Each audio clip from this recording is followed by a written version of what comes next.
Well, it's 1 in the afternoon on a sunny Saturday here in Hong Kong, and protests are expected to begin in the coming hours, as you mentioned, for the 14th straight weekend.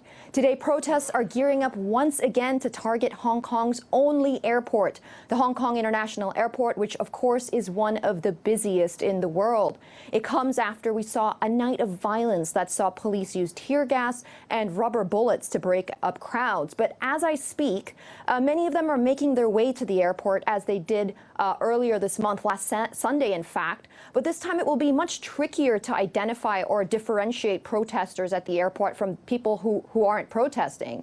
And that's because they've decided not to wear black. They've decided to go out and protest in plain clothes.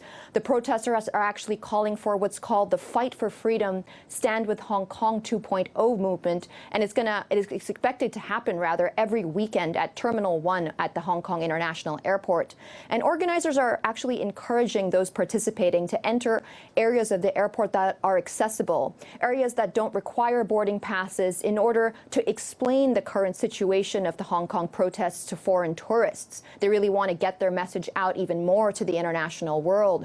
And riot police, as you mentioned, have already gathered at parts of Hong Kong. In fact, there are reports that they've gathered at the entrance of Terminal 1 of Hong Kong International Airport. But so far, from what we understand, it's a calm, laid-back scene right now. Protests, from what we understand, are expected to start at 3 p.m. That's about 2 hours from now.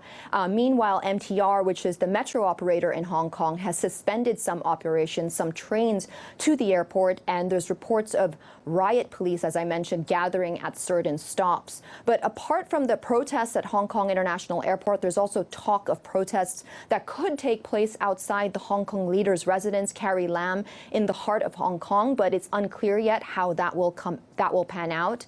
And this comes days after Carrie Lam announced concessions this week to try to end the protest. The big one, of course, was formally scrapping the hugely unpopular extradition bill, which would allow extraditions to mainland China. It was a move that protesters called too little, too late, but they're still pressing forward with those 4 remaining demands. They want them to be met, and one of them, of course, is a call for universal suffrage. And meanwhile, we've also seen some bus and metro ops, as I mentioned, operations being suspended.